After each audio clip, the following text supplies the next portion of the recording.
I'm joined today by Bassam Mahfouz, who's been the Councillor of Northolt West End since 2005, which, by the way, is when I was 13 years old, to put that into perspective. More importantly, in regards to the topic of the CPZ in West Ealing, he's also the Ealing Cabinet Member for Environment, Transport and Leisure, and he's also been on the Committee for Transport and Environment since 2010. Bassam, how are you doing today? Very well, thanks, James. And Bassam, sorry, not Bassam.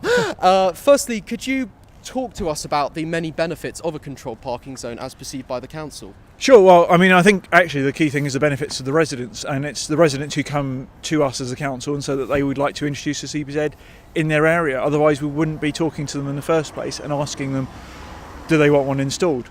The reason why people come to us and ask us for a CPZ to be introduced, manifold, but actually one of the main reasons is that their streets get chock-a-block with people coming from outside of the area, parking their streets, leaving their cars all day, sometimes quite inconsiderately as well.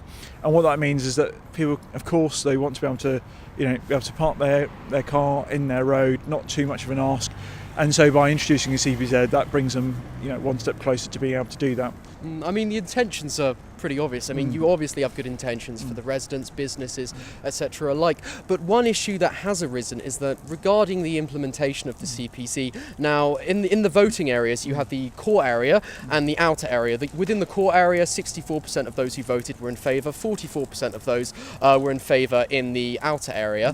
However, the turnout was only at 28%. Is that an issue at all for the implementation? Not at all. We tend to find with these types of consultations that response is relatively low, and sometimes we've seen it below the 20% mark, but actually 28% is a reasonable turnout. You've got to factor in the fact that a lot of people may not be impacted by a CPZ or may not see themselves as being impacted by it because they don't drive. Maybe they walk, use public transport, cycle around, and so they don't see it directly impacting on them. Equally, a lot of people have driveways, and so they think actually it doesn't really matter whether I have one or not. And so that obviously those are some of the factors why people don't vote in the first place.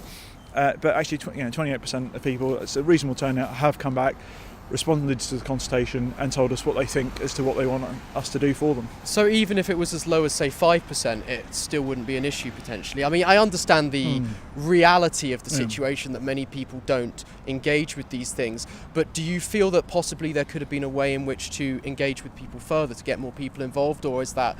Well, I think that's really, I mean, they could ask us as a council to try and encourage them to do that, but we provide the ability for people to go and vote through the consultation document, making it online so it's really easy for people to do that. They don't even need to leave their house to vote nowadays, which we can't do that in the real polling state, real polling days. Pretty easy, I mean. Absolutely, and but actually for residents who are in support of it, we leave it to them. Say, look, actually you could be knocking on doors, ground campaign to encourage your residents, your neighbours to go and vote, and equally if people are really against it, they can encourage people to do the opposite of that. And we've seen that in many other parts of the borough.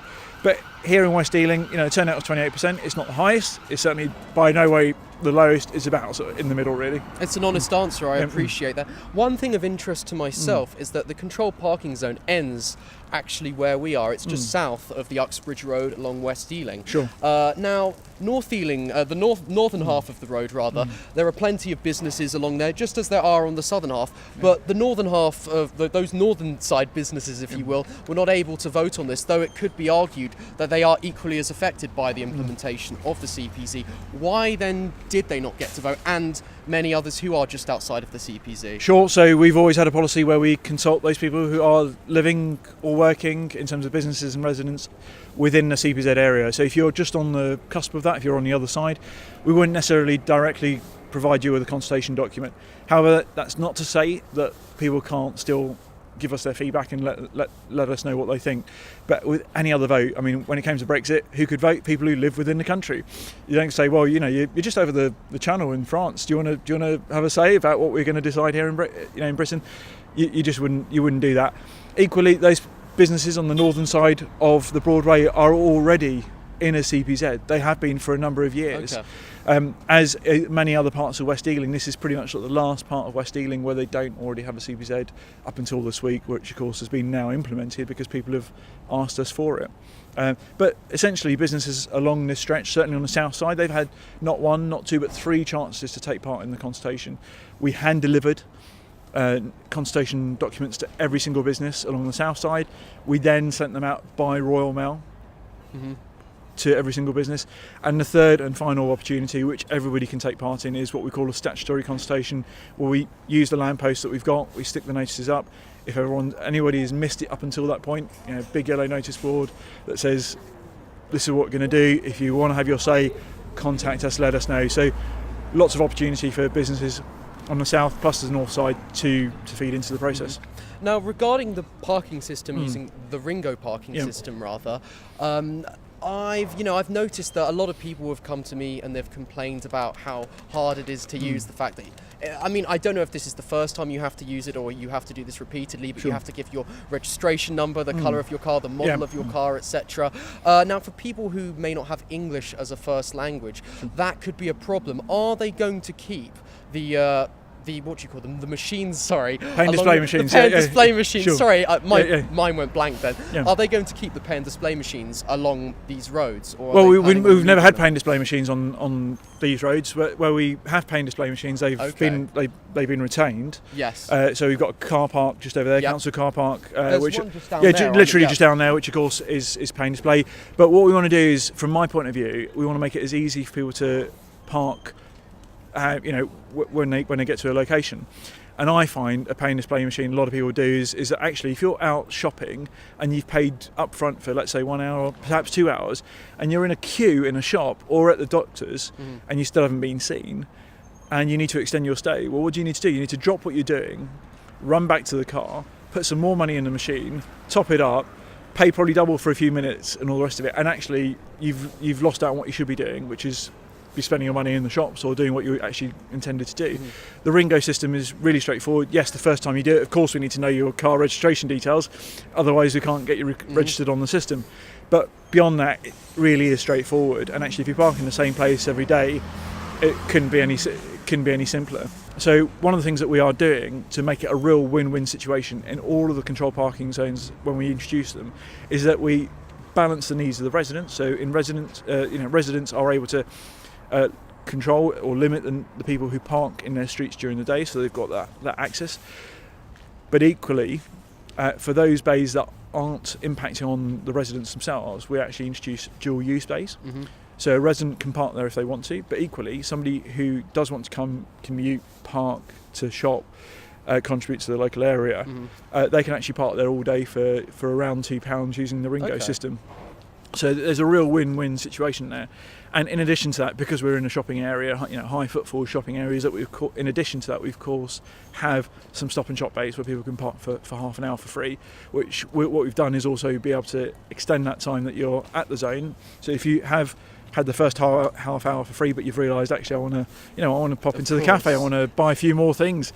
What we'll say is use the Ringo system whilst you're at the shop, extend it by an hour or two, and that way you can carry on spending your money in the local shop. So I think it's fantastic. Well, the controlled parking zone itself, if you look at the consultation documents that are on the council's website, the controlled parking zone is liable to change if the council is presented with substantial evidence that suggests that they should go ahead with such change.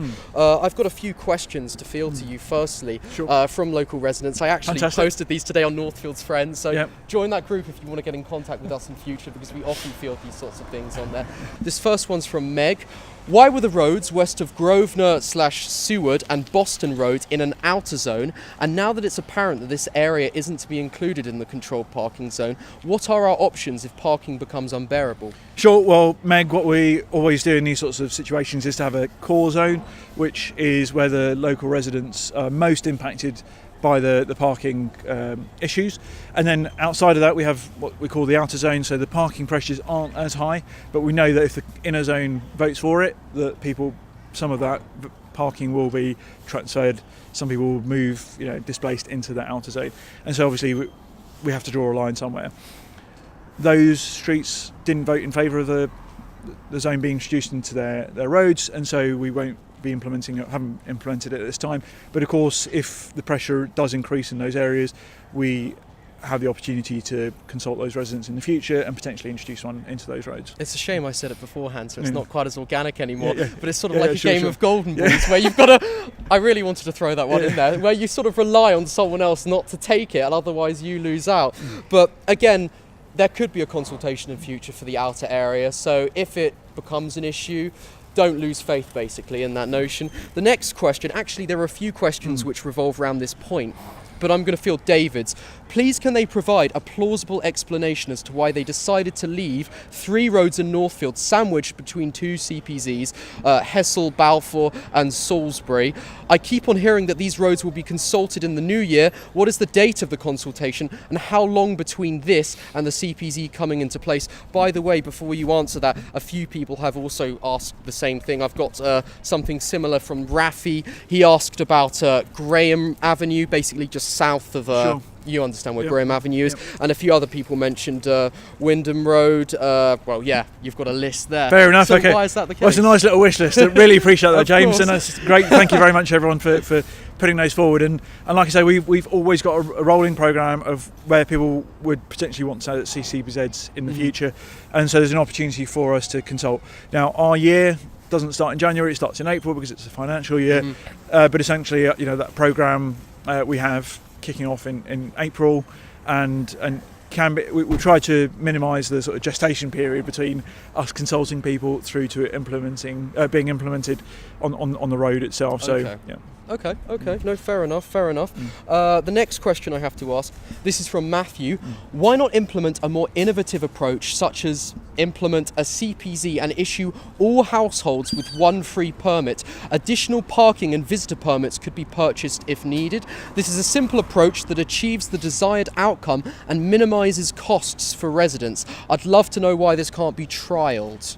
So the proposal, I guess, there from Matthew is that we give everybody with a car at least 1 free permit. Is One per house. That's one what per household, sure. So I think the point is that not everyone in the borough has a CPZ. I mean, there are 0 CPZs in my part of the borough in Northolt West End that I represent, and they're actually some of the lowest income in terms of compared to some of the other parts of the borough. Matthew's suggestion there would be essentially that those residents in Northolt would be subsidising a service in areas across the rest of the borough where my residents in Northolt are being stopped from being able to park here, but then they're actually they're paying for somebody else's benefit. The benefit to every resident in a CPZ, should they wish to have it, is that they can stop other people from parking in their roads. Now that is a benefit that comes at a cost because we have to have a service that goes alongside that to enforce it, and so we have to pay for people to come along up and down this road to make sure it's being enforced properly. That doesn't come for free. It costs us as a service, as a borough. We've just seen 64% of our budget, the money that government gave us, 64% will have gone over the next few years. If you or I were 64% worse off, we'd be saying, I may not be able to keep the roof over my head, but actually as a borough, in addition to that, we've got to deal with inflationary pressures, all the rest of it, provide key vital services for older people, for children, for some of the most vulnerable people in our society. And so for me to say that I'm going to subsidise people who've got cars rather than pay for those vital services just wouldn't be a decision that I could personally make. I wouldn't feel right for me. And the reality is that the cost of a CPZ in an area like this, roughly about £50. Now, how much does it cost to buy a car, pay to fill up a tank of petrol or diesel, and run the car? How much is the insurance for that for a year? The cost of a permit to the benefits that you're getting are a mere fraction of those overall costs of running that vehicle for the year, and the benefits are multiple. So I think for me, it wouldn't be a priority to do that, unfortunately. Correct me if I'm wrong, but just to back your point, I'm pretty sure that via legislation that all the money that is actually accrued from what people pay for their permits, it actually has to go back into transport, etc. It can't go into other areas of governance. So. Absolutely, yeah. So all the money gets paid into the control parking zone permits, goes back into being spent on transport-related issues. In fact, in Ealing, all of that money is actually then spent on the enforcement, on the yellow lines, the ability to be able to deliver those CPZs for those individuals. But what we took was a really important stance a few years ago as a council to say, actually, this service should be self-financing. People who don't live in the CPZ should not be paying for it. It's not fair. People who don't have cars shouldn't be paying for it.